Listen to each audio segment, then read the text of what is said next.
In the opulent world of the city's elite, one name was whispered with more terror than respect: Serafina Belmont. As the wife of a billionaire, she wielded her power like a weapon, capable of destroying careers with a single, cutting remark. The staff at the Gilded Swan, her favorite restaurant, lived in complete fear of her. That is, until Clara, the new waitress, arrived. She was quiet, unassuming, and utterly unimpressive. But this quiet new girl was about to do the impossible. She was going to make the most feared woman in the city look absolutely and publicly ridiculous. The Gilded Swan was not merely a restaurant, it was a cathedral of wealth. Sunlight didn't just enter the dining room, it was curated, filtered through Belgian crystal prisms that hung in the floor-to-ceiling windows, scattering small, expensive rainbows onto the plush, cream-colored carpets. The walls were adorned with what appeared to be original Matisse sketches, and the air smelled faintly of old money, truffles, and gardenias. It was also a place of profound fear. The source of this fear was currently seated at table 1, the restaurant's best seat, which was permanently reserved for her. Serafina Belmont. Today, she wore a blood-red Chanel suit that seemed to have been spun from glass and anger. Her black hair was pulled into a chignon so tight it looked painful, and her diamonds, a necklace, earrings, and a tennis bracelet, were so large they seemed to be a declaration of war. She was scanning the menu not to order, but to find a mistake. "Mr. Henderson," she said, her voice never rising above a conversational chill. It cut through the dining room's hushed murmur like a scalpel. Mr. Henderson, the restaurant's manager, and a man who otherwise looked like a robust, confident executive, scurried over, his face a mask of practiced terror. "Yes, Mrs. Belmont. Is everything to your liking?" "No," she replied, tapping a long, red-lacquered nail on the wine list. "It is not. You have Jean-Pierre, your master sommelier, recommending the 1982 Cheval Blanc." "It is an exquisite vintage, madam," Henderson stammered. "It's obvious," Serafina said, as if speaking to a child. "It's what new money would order. It's a brand name. It shows a complete lack of imagination. It's an insult to my palate. You will have him replaced on my service. Immediately. Mrs. Belmont, he has served you for 10 years. Then he should have learned something," she snapped. "Him, or you. Choose." Henderson's face went pale. He nodded stiffly. "As you wish, madam." He walked away, a broken man, to deliver the news to Jean-Pierre, who had just lost the most lucrative table in the city, and likely his job. From a discreet alcove near the service station, Clara watched it all. She was new. It was only her 3rd day. She wore the standard Gilded Swan uniform, a simple black dress, a starched white apron, and sensible, but high-quality, black shoes. She had plain brown hair pulled back in a simple ponytail, and a face that was pleasant, but instantly forgettable. She looked, in every way, like a professional waitress. Nothing more. "Don't stare," hissed another waitress, Maria, grabbing a tray. "She can smell fear and observation. She hates being observed. She just ended a man's career because of a wine recommendation," Clara said, her voice a soft, level monotone. "That's her hobby," Maria whispered, her hands shaking as she loaded a water glass. "Last week, she had a busboy fired because his cologne was aggressive. The week before, she claimed the valets scratched the paint on her Rolls-Royce by looking at it too hard. She is a monster. And Mr. Belmont, her husband, he pays for all of it. He owns the bank that owns the building that owns this restaurant. She is untouchable." Clara's gaze drifted back to table 1. Serafina was now smiling, laughing lightly at something her companion, a simpering socialite, had said. The crisis had passed, the blood was in the water, and she was satisfied. "Who's covering table 1 now that Jean-Pierre is gone?" Clara asked. Maria looked at her, horrified. "Nobody. Henderson will do it. He's the only one she might not fire by dessert. You just stay away. Keep your head down, do your job, and pray she never learns your name." Clara nodded, her expression unreadable. "I understand." But as she turned to polish silverware, a thought, small and sharp, settled in her mind. Untouchable? No one is untouchable. For a week, Clara was a ghost. She was the perfect employee, efficient, silent, and invisible. She worked the lunch shift, the quiet ones, learning the complex computer system, memorizing the preferences of the regulars, and earning the quiet approval of Mr. Henderson, who was grateful for an employee who didn't cause drama. But she was also studying. She learned that Serafina Belmont only ate at 1 p.m. on weekdays after her private Pilates session. She always demanded table 1. She never ate carbs unless it was the restaurant's famous truffle brioche, which she would order and then send back, complaining it was too decadent. She drank only one kind of water, Glacier's Terre, a ridiculously obscure and expensive brand imported from a specific melting Norwegian fjord. Clara, on her day off, had used her meager paycheck to buy a single $80 bottle of it from an exclusive online importer. She spent an evening tasting it. It was water. Clean, yes, but water. She also tasted 7 other high-end mineral waters, memorizing their flavor profiles, their relative salinity, their mouth-feel. On Friday, the inevitable happened. Maria called in sick, a migraine that everyone knew was Serafina avoidance. Clara was the only other waitress with enough seniority to be trusted with the main dining room, and Serafina Belmont walked in precisely at 1 p.m. "Mr. Henderson," she called out, not even bothering to look at him as she swept toward her table. "I trust the incident with the wine list has been handled." "Yes, Mrs. Belmont. Jean-Pierre is no longer with us," Henderson said, his voice flat. "Good." She sat, snapping her fingers for the water menu. Henderson, tragically, was called away to the phone. "A call from your husband, Mr. Belmont," a busboy whispered. Henderson ran. This left Clara. She took a deep breath. She picked up her tray, a silver pitcher of iced water, not the water, just the standard, and a single, immaculate menu. She approached table 1. "Good afternoon, Mrs. Belmont." Serafina looked up, her eyes scanning Clara from head to toe. It was a look that stripped a person down to their component failures. Clara's shoes were practical, her hands were clean but unmanicured. She was, in Serafina's world, a non-entity. "I don't know you," Serafina said. It wasn't a question, it was an accusation.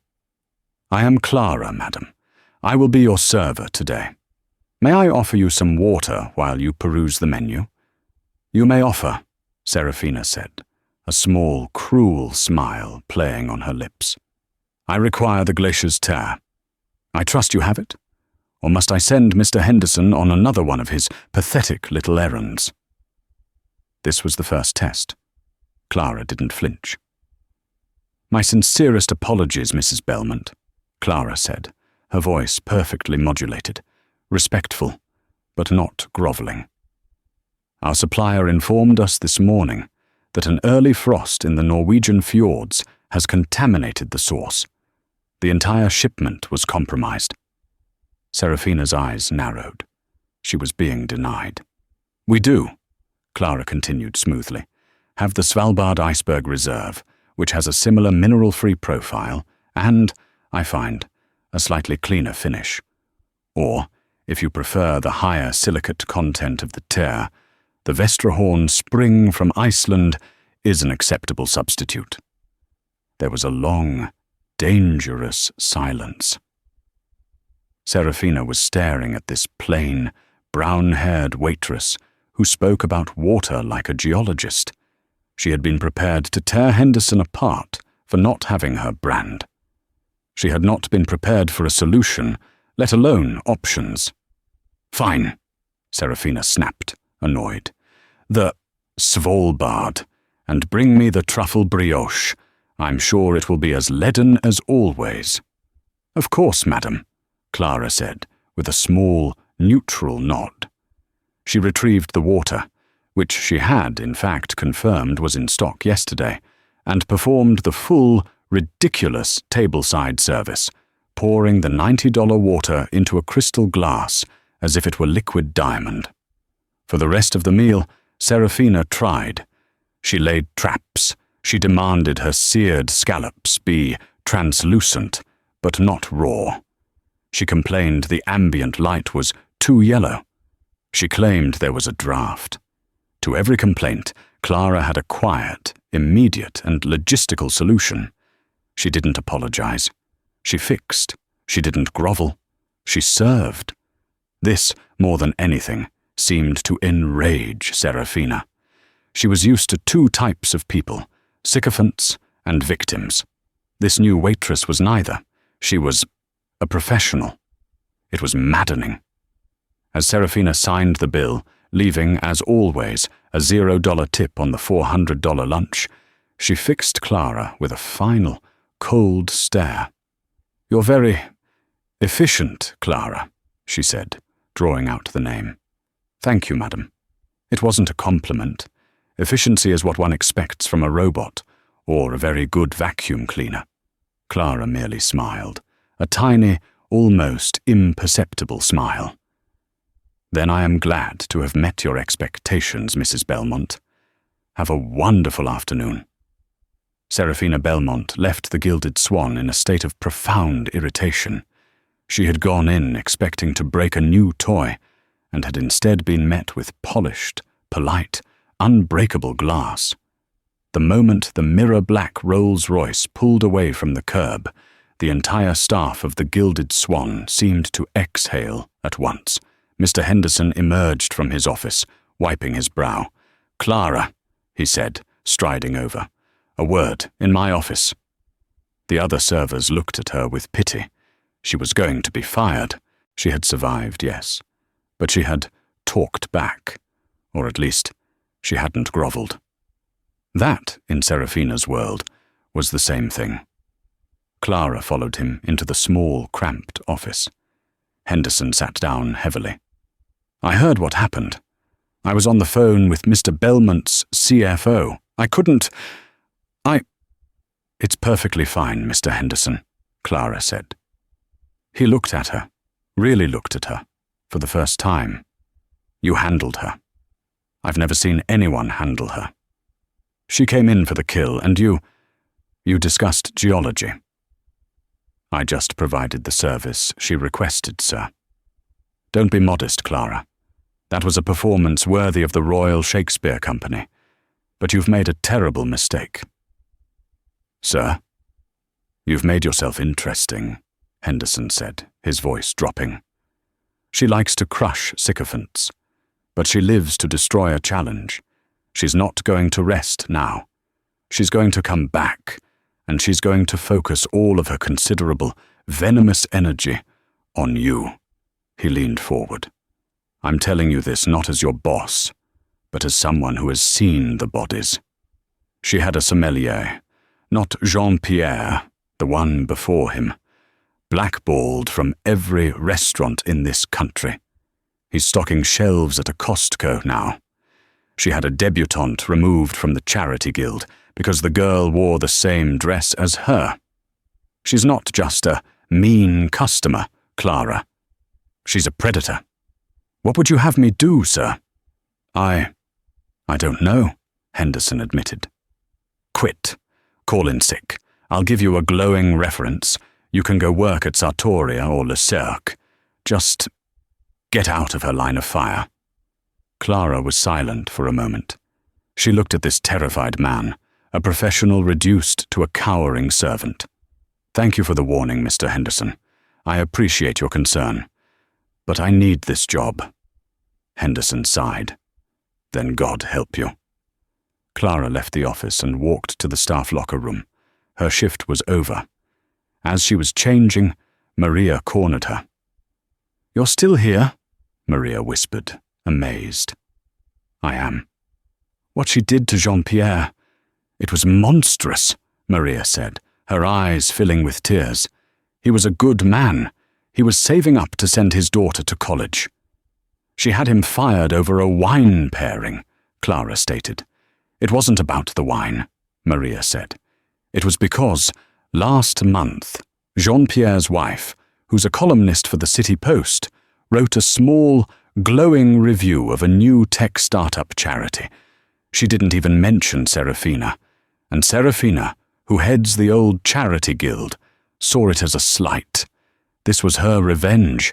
She hits people where their families are." Clara stopped tying her shoe. She hit his family, to punish him, for something his wife did. "Welcome to the Gilded Swan," Maria said bitterly. Clara finished changing and walked out. But she didn't go home.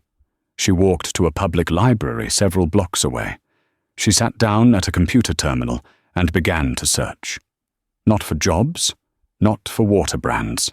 She searched for Serafina Belmont and Marcus Belmont and Belmont Global Investments.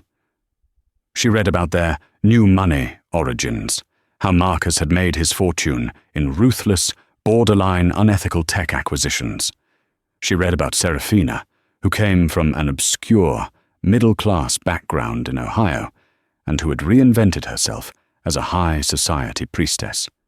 She was deeply, pathologically insecure about her origins.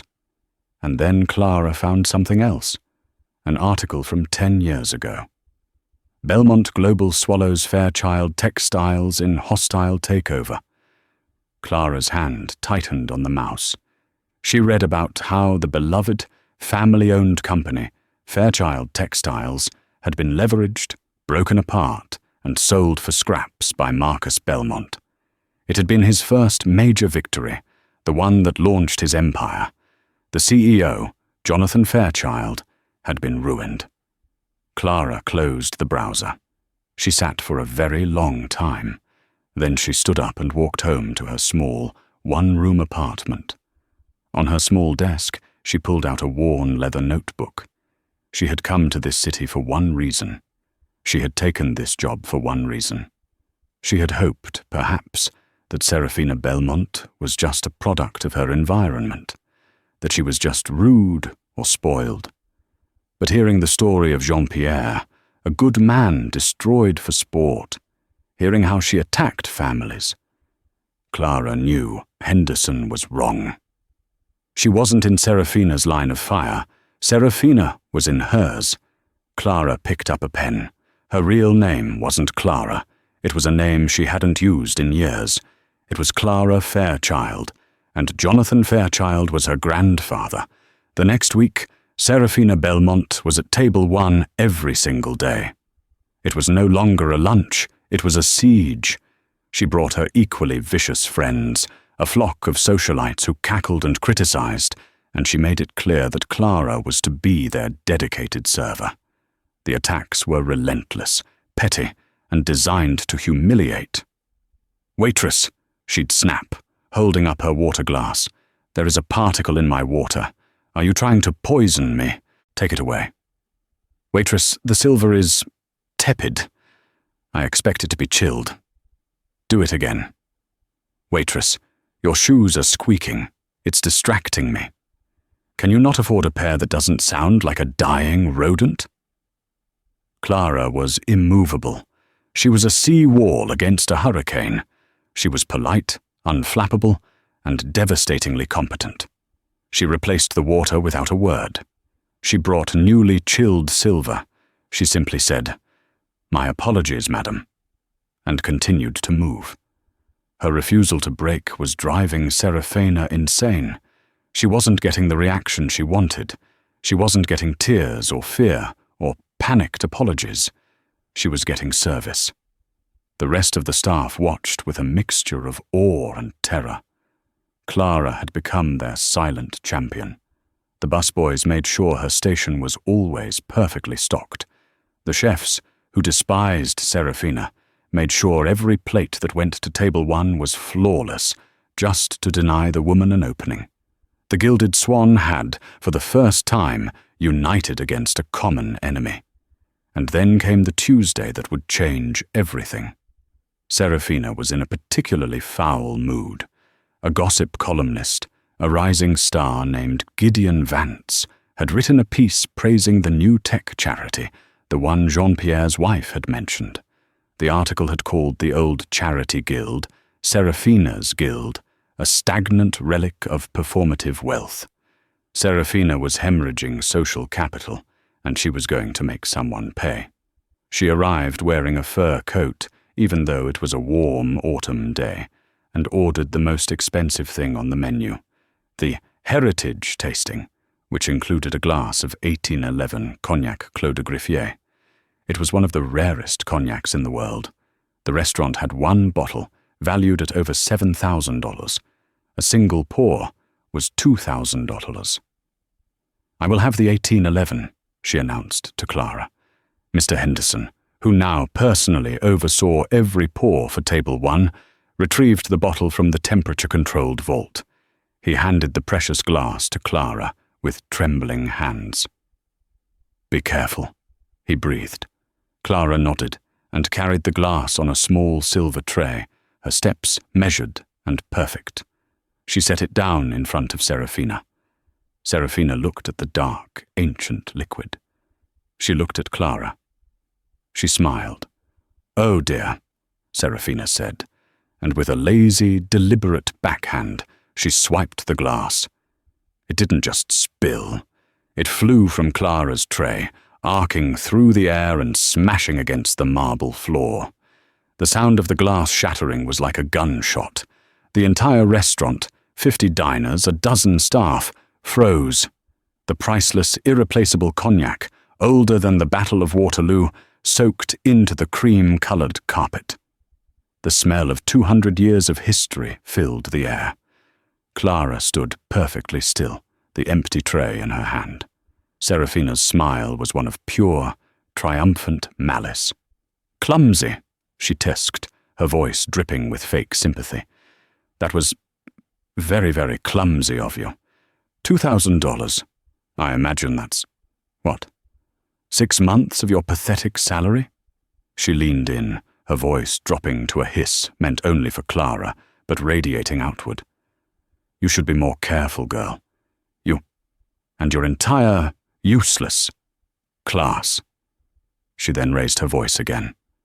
"Mr. Henderson, this waitress has destroyed your most valuable asset. What are you going to do about it?" Henderson looked like he was going to have a heart attack. He was looking at Clara, at the broken glass, at the bill he would have to eat. "Now," Serafina said, her eyes gleaming. "Clean it up." She pointed to the floor. "On your knees. I want to see you earn your keep." This was it. The public execution. The breaking. Clara looked at Serafina. She looked at the gasping diners. She looked at Mr. Henderson, who was trapped. Slowly she met Serafina's gaze. Her face was calm. "Yes, madam," Clara said. She handed her tray to a trembling busboy. She walked to the service station, retrieved a dustpan and a set of clean, white towels. She walked back to the puddle of 200-year-old history. She did not kneel. She crouched in a poised, dignified position and began to carefully pick up the large shards of glass. She blotted the stain with the towels, her movements economical and precise. She was not a shamed servant. She was a professional handling a spill. When she had gathered the glass, she rose to her feet. She looked directly at Serafina, her eyes holding no fear, no anger, and no shame. "A terrible shame," Clara said, her voice clear and carrying in the silent room. "That vintage was irreplaceable, a true loss for connoisseurs." The barb was exquisite. It was subtle, a stiletto sliding between the ribs. She had not called Serafina uncultured. She had not called her new money. She had simply lamented the loss for connoisseurs, a club that Serafina, by her very act of destroying the cognac, had proven she was not a part of. Serafina's face, which had been flush with victory, went rigid. The diners, who had been watching in horrified silence, suddenly understood. A few of them, old money types who genuinely did know wine, exchanged almost imperceptible glances. Serafina hadn't just been cruel, she had been vulgar. Serafina Belmont had just spent $2,000 to prove she had no class. "Get out of my sight," Serafina whispered, her voice tight with a rage that was, for the first time, mixed with humiliation. "Of course, madam," Clara said. She turned and walked away, her back perfectly straight, leaving Serafina Belmont fuming in a cloud of her own expensive, wasted spite. The cognac incident was a turning point. Clara had not been broken, but the war had been declared. Serafina, however, could not fire Clara. Firing her now would be an admission that the waitress had gotten to her. So, she plotted, her perfect opportunity arrived. The Gilded Swan's annual charity gala. This was not just any gala. This was the social event of the season. Serafina was the chairwoman of the committee. It was her night to shine, to cement her status as the city's philanthropic queen, and to erase the whispers of her vulgarity. The governor would be there, senators, and of course Marcus Belmont himself, who rarely appeared but always did for this one event. Serafina made a special request to Mr. Henderson. "I require a personal server for my table," she had informed him. "Someone dedicated, to ensure my high-profile guests want for nothing." "Of course, Mrs. Belmont," Henderson had said. "I will assign my best." "No," Serafina said, her smile like a shark's. "I don't want your best. I want her. I want Clara." Henderson protested, but Serafina was adamant. "She will serve my table, my personal table, all night, or I will pull my foundation's funding, and this entire gala will be cancelled. Do you understand me?" Henderson understood. He delivered the news to Clara, his face ashen. "It's a set-up, Clara, a public execution. She's going to find a way to ruin you in front of everyone." "Thank you for the warning, Mr. Henderson," Clara said, her voice steady.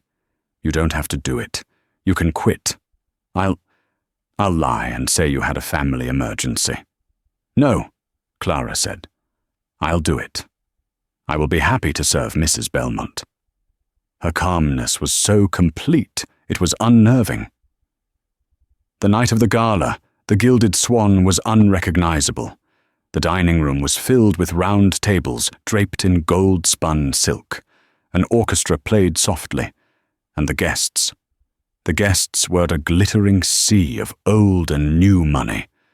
Clara, in her simple black uniform, moved through the chaos like a phantom. She was polite.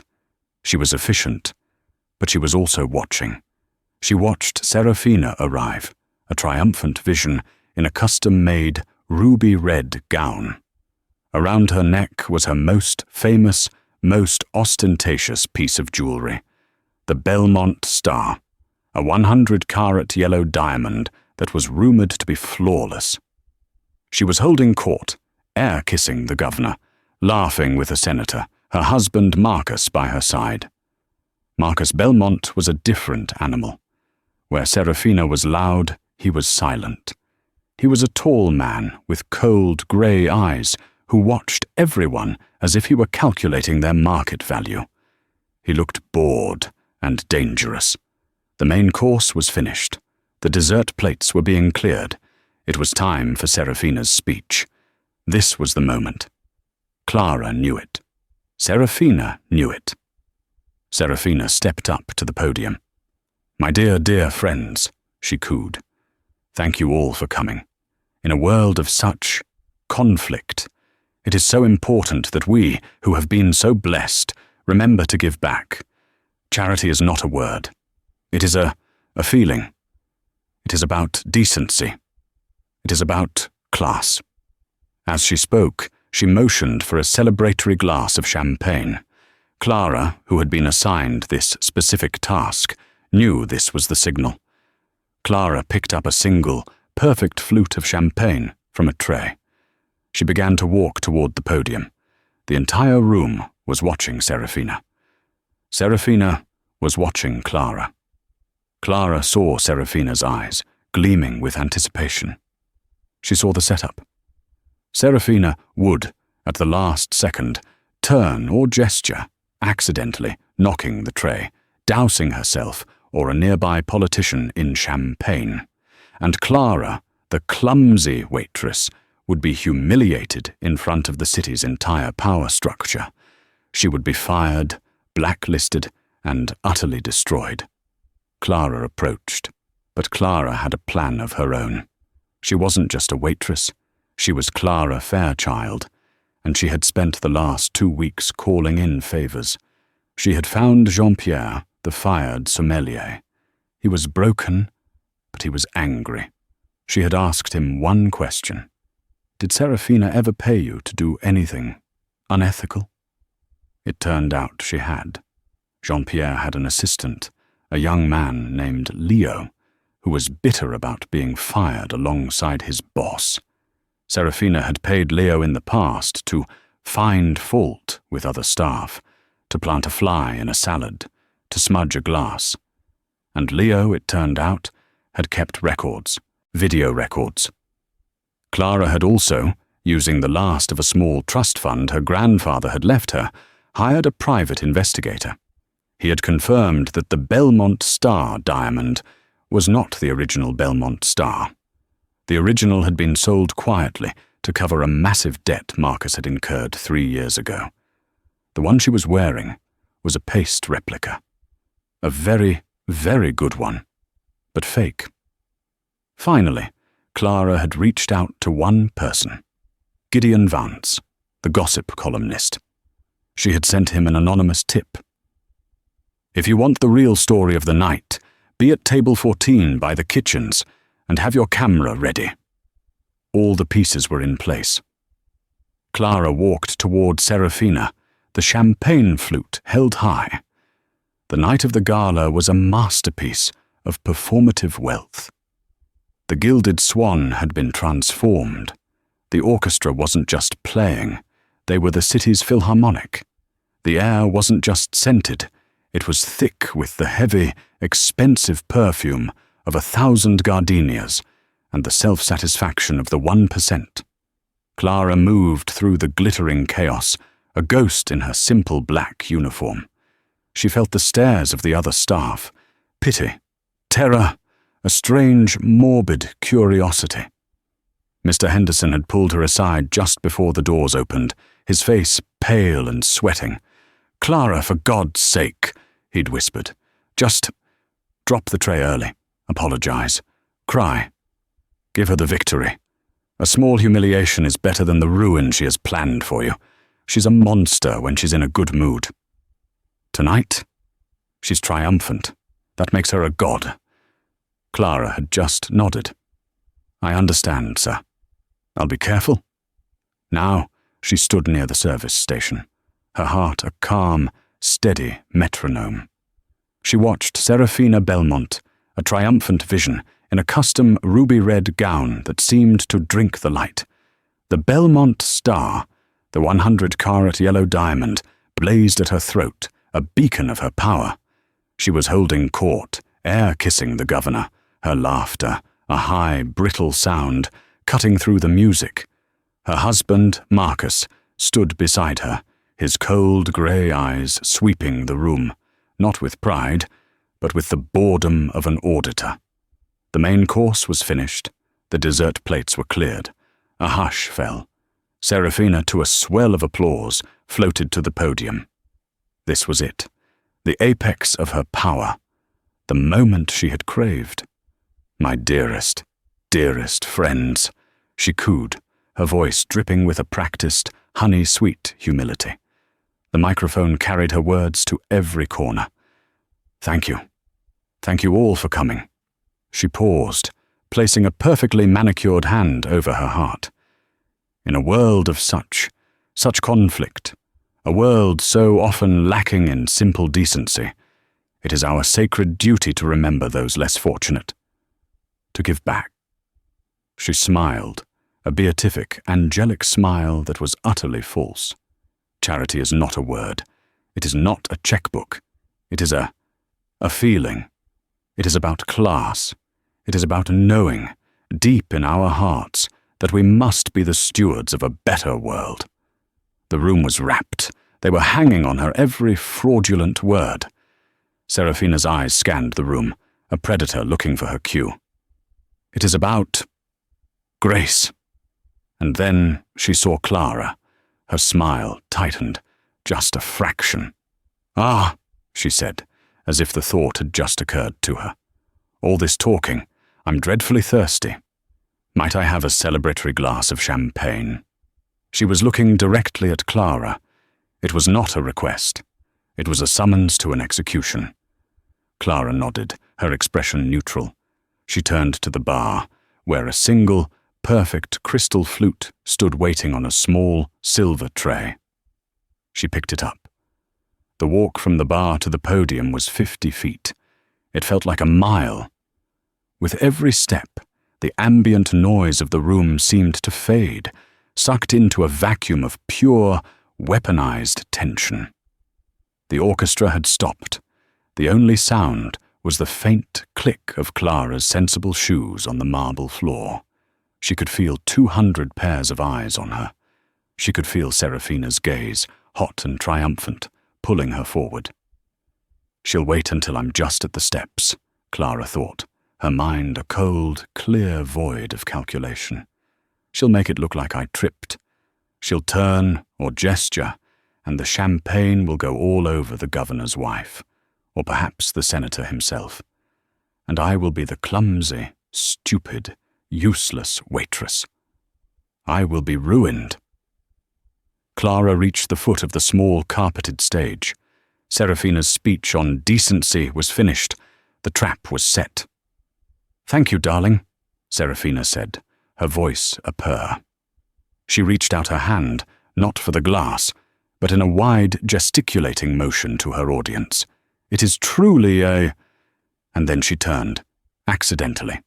Her arm, laden with diamonds, swept back in a deliberately clumsy, brutal arc, aimed directly at the tray in Clara's hand. But Clara was ready. She had spent weeks studying this woman. She knew her tells.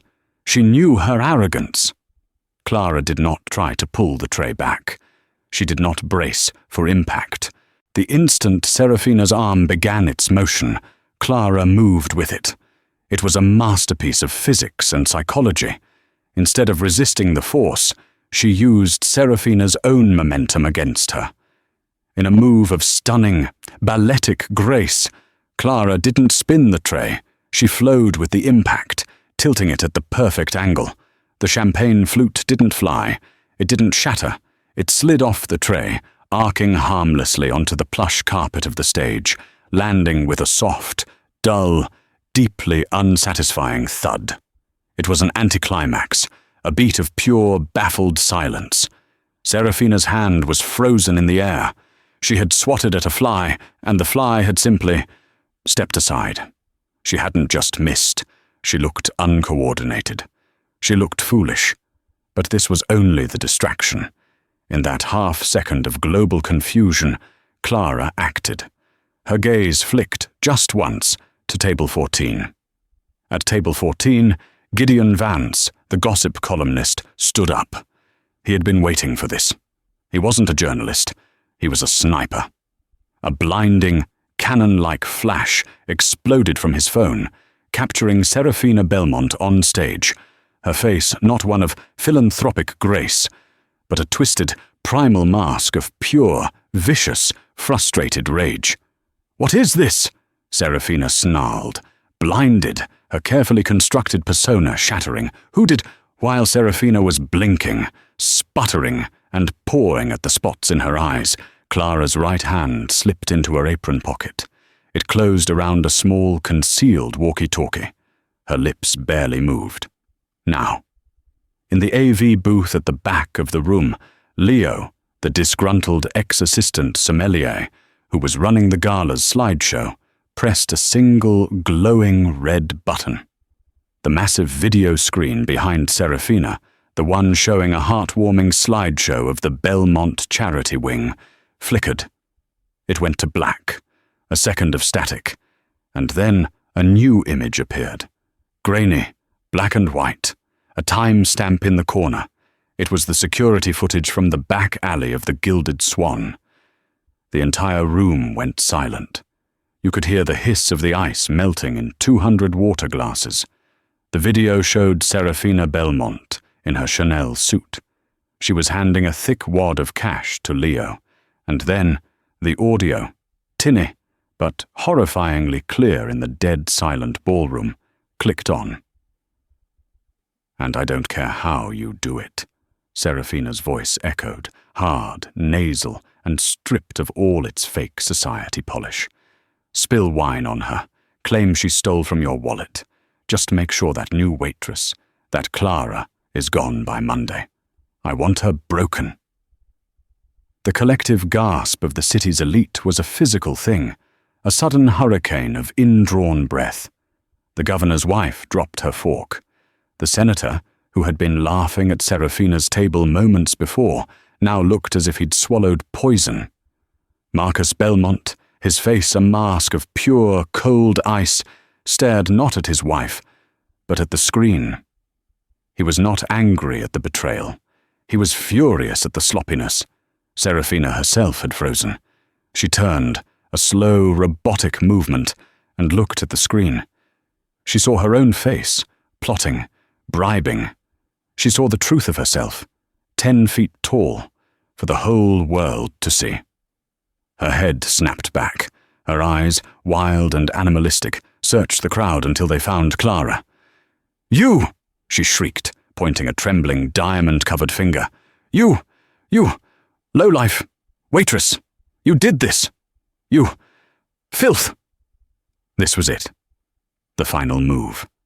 Clara stood at the foot of the stage, perfectly calm. She did not raise her voice. She did not defend herself.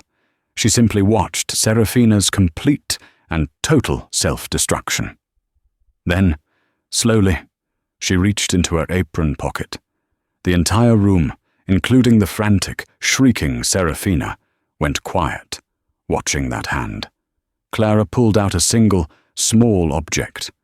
It was a gaudy, enormous, incredibly fake-looking cubic zirconia earring. Its facets were chipped, and it caught the spotlight with a dull, plasticky sheen. She had bought it for $10 at a costume jewelry store. She held it up, the cheap thing winking in the light. And then, in a voice that was not loud, but was perfectly, terrifyingly clear, Clara said to the most powerful woman in the city, "Mrs. Belmont, you dropped this." The implication was instant. It was profound. It was a stiletto of pure genius. No one thought the earring was actually hers.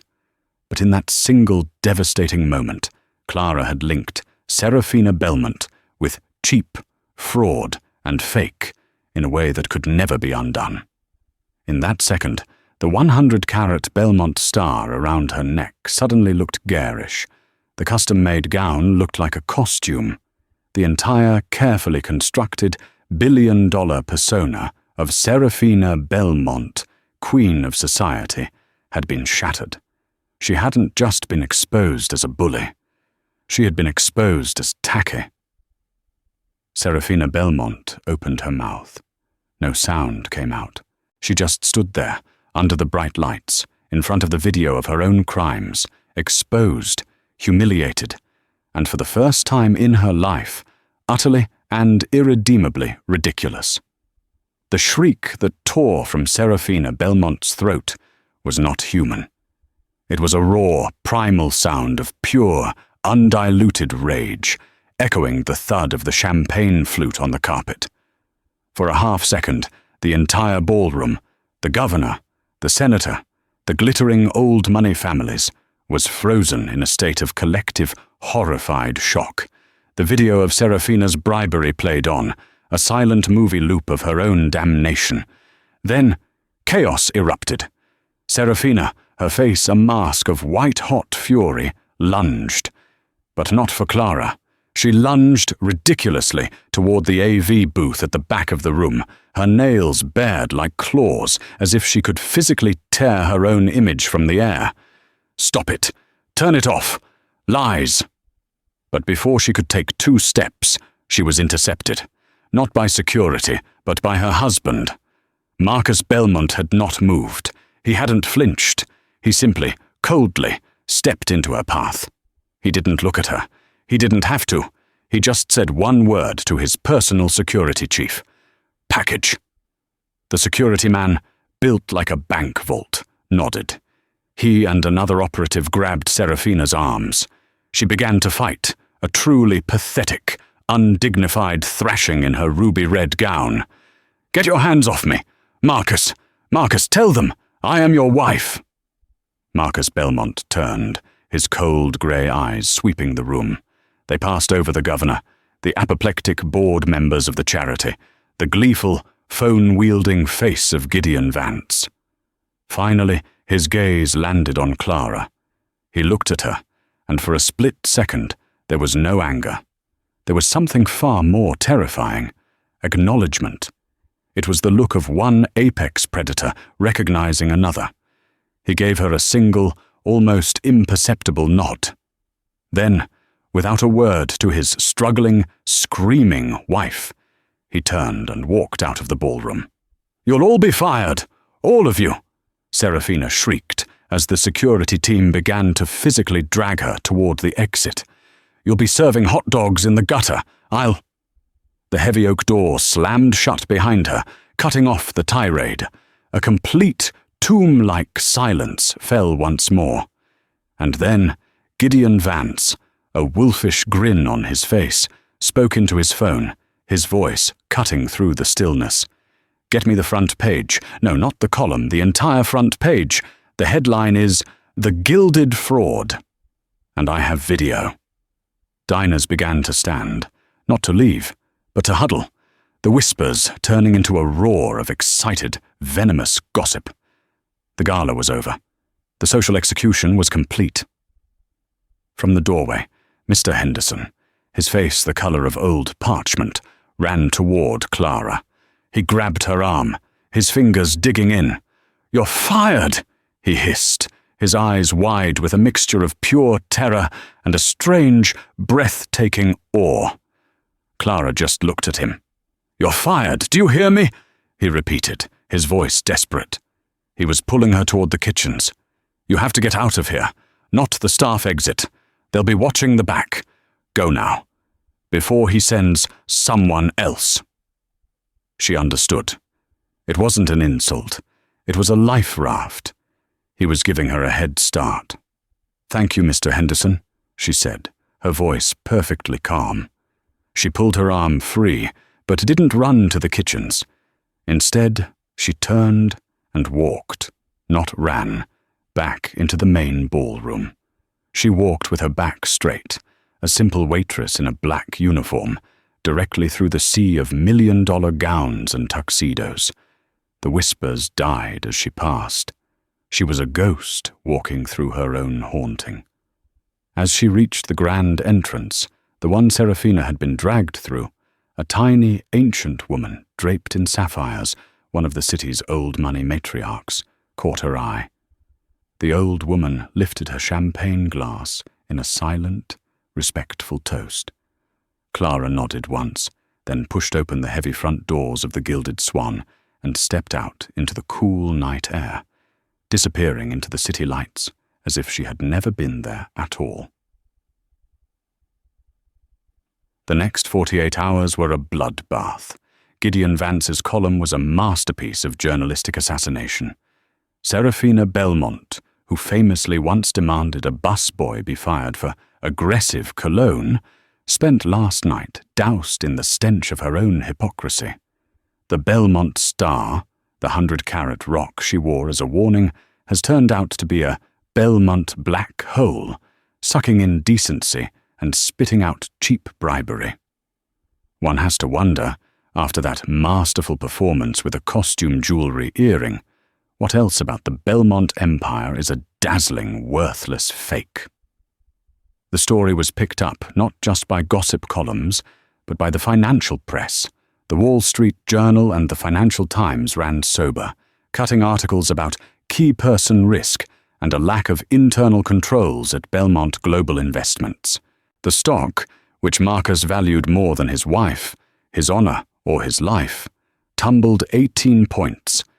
In their sterile penthouse apartment, the final act played out. Serafina, who had been locked in her room, was finally allowed to see her husband. He was on a conference call with Tokyo, his back to her. "Marcus, you have to fix this," she whimpered, her voice raw from screaming. "It was that waitress. She tricked me. You can sue her. You can—" He held up a single finger. He finished his call, speaking in calm, reassuring Japanese. He hung up. He turned. His face was not angry. It was empty. "You are a liability, Serafina," he said, his voice flat. "I am your wife. You are a bad investment, a non-performing asset." He walked to the bar and poured himself a water. "You come from nothing. I dressed you in Chanel and diamonds. I gave you a name. And you, with your petty, vulgar, middle-class insecurity, have cost me $400 million. You didn't just look ridiculous. You are ridiculous. I did it for us, for our name. You did it for you," he said. "And now it's over." He checked his watch. "Your wellness retreat in Gstaad is booked indefinitely. The jet leaves in 1 hour. Your things are already on board." "Gstaad? But the winter season doesn't start for—" "It's not a vacation, Serafina. It's an exile. Your accounts will be frozen. You will be given an allowance. You will not contact the press. You will not contact anyone. Or the allowance stops. And I assure you, you will not enjoy being middle class again. Do you understand me?" She understood. She had been fired, just like Jean-Pierre, just like the busboy, just like Clara. She was just another employee he was letting go. She sank to the floor, her sobs silent, as he walked back to his office to staunch the bleeding. 2 months passed. The Gilded Swan was dying. Its reputation, once so intimidating, was now a joke. The regulars stayed away, embarrassed to be associated with the Belmont scandal. Tourists came, but only to gawk at Table 1, as if it were a true crime scene, and then left. Mr. Henderson had been forced to let most of the staff go. Maria was gone. The kitchen was a skeleton crew. He sat at his podium in the echoing, half-empty dining room, a captain going down with his ship. At 12:45 p.m., the phone rang. "The Gilded Swan," he answered, his voice tired. "I'd like a reservation for 2, 1 p.m. Under Fairchild." Henderson paused. The name tickled a memory, but he couldn't place it. "Yes, sir. We can accommodate you." "Table 1, perhaps?" "It's available." "Yes," the voice said. "Table 1 would be perfect." At 1 p.m. on the dot, the doors opened. Mr. Henderson looked up, and his heart stopped. It was Clara. But it was not Clara. The mousy, forgettable waitress was gone. The woman who stood before him was magnificent. Her plain brown hair was gone, replaced by a sharp, honey-blonde bob that screamed, "Expensive." She wore a minimalist, cream-colored silk suit that probably cost more than his last 3 paychecks. She was flanked by a severe-looking man in a 3-piece suit, holding a leather briefcase. "Clara," Henderson whispered, his voice cracking. She gave him a small, warm smile. "Hello, Mr. Henderson. It's good to see you. A table for 2, I believe. Under Fairchild." "Yes." Yes, Miss Fairchild. He was shaking as he led them to table 1, Seraphina's desecrated throne. She sat, placing her napkin in her lap. She looked around the empty, cavernous room. It seems you've had some turnover, Mr. Henderson. It's so quiet. It has been a difficult time, Miss Fairchild. The incident. Ah, yes, the incident, she said, her eyes sharp. Reputation is a fragile thing, isn't it? Easier to shatter than a glass of 1811 cognac, I suppose. Henderson's blood ran cold. He finally, truly looked at her. What do you want? This is my legal counsel, Mr. Davies, Clara said, gesturing to the man. He and I are here to discuss a business proposal. A proposal? With me? I'm just the manager. For now, Clara said. Mr. Davies, if you would. The lawyer opened his briefcase and slid a thick, leather-bound folder across the table. My client, Ms. Clara Fairchild, is the principal and sole remaining heir of the Fairchild Trust. As of 9 a.m. this morning, that trust has successfully acquired this building, this brand, and all associated assets of the Gilded Swan, free and clear. Henderson fell back a step, gripping the back of a chair for support. You bought it? I'm sorry, Henderson stammered, his mind reeling. Fairchild, oh my God, Jonathan Fairchild Textiles, 10 years ago. 10 years ago, Clara said, her voice becoming as cold and clear as Glacier's tear water. Marcus Belmont executed a hostile takeover that destroyed my grandfather's company, his health, and his name. He thought he had destroyed our family. He was wrong. My grandfather was a better businessman than Marcus ever was. He left contingencies, a portfolio of assets so deeply hidden that a man like Belmont, who only looks for the loud and the shiny, would never, ever find them. You were a waitress, he whispered. I was, Clara corrected. I needed to be. I had to see them for myself, the people who slept in a house built on my family's ruin. I needed to know if they were just ruthless, or if they were truly evil. Seraphina gave me my answer. The cognac, Jean-Pierre, the way she treated you. It was all the confirmation I needed. The gala? The gala was the perfect stage, Clara said. I had the video for weeks. I just needed a moment when the whole world was watching. Seraphina, in her arrogance, provided it. The fake earring, she smiled, a genuine, beautiful smile, was a $10 improvisation. I just wanted to see if I could do it. Turns out, when you call someone fake loudly enough, everyone starts to notice the flaws. She leaned forward. Marcus Belmont was desperate. His board was in revolt. He was hemorrhaging money and, worse, prestige. He was eager to liquidate this toxic asset to stop the bleeding. He sold it to a blind holding company for pennies on the dollar. He had no idea he was selling it to me. Clara stood up and walked to the window, looking out over the city. This restaurant became a reflection of its most toxic customer, Mr. Henderson. It lost its soul. I'm here to give it back. She turned back to him. Which brings me to you. I am in need of a general manager. Someone who knows this restaurant, knows the staff, and most importantly, knows how to treat people with decency. Someone who, when the moment truly mattered, chose to protect his employee, even if it meant firing them. Henderson, a man who hadn't cried in 30 years, felt his eyes burn. Your salary is doubled, effective immediately, Clara said, her voice all business. Your first task is to call back every single employee you were forced to let go, the entire kitchen, the busboys, and call Maria. Tell her she's been promoted to head of service. Yes, "Yes, Miss Fairchild," he choked out. "Your second task," she continued, "is to call Jean-Pierre. I've read his columns in the Post. He's brilliant. Tell him I'm poaching him, and I will triple whatever they're paying him. I want the best sommelier in the city, and I want him to restock this cellar. And your third task, Mr. Henderson." "Yes?"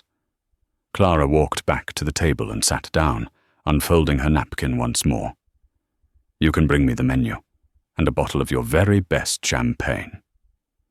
"It's time," she said, a slow, triumphant smile spreading across her face, "to get to work." The story of Serafina Belmont serves as a dark, glittering warning. Be careful who you try to crush, for you never know if the quiet, unassuming waitress you're trying to humiliate is actually the architect of your downfall. Clara Fairchild got her justice, not by being as cruel as her enemies, but by being smarter. She proved that true power isn't about how loudly you can shout, but how patiently you can wait. In the end, Serafina wasn't just made to look ridiculous, she was made irrelevant, and her entire empire was brought down by the one person she never, ever saw coming. Thank you for listening to this story. If you enjoyed this tale of drama and sweet revenge, please don't forget to like this video and share it with someone who loves a good comeback. And of course, subscribe to the channel for more stories like this every single week. We'll see you in the next one.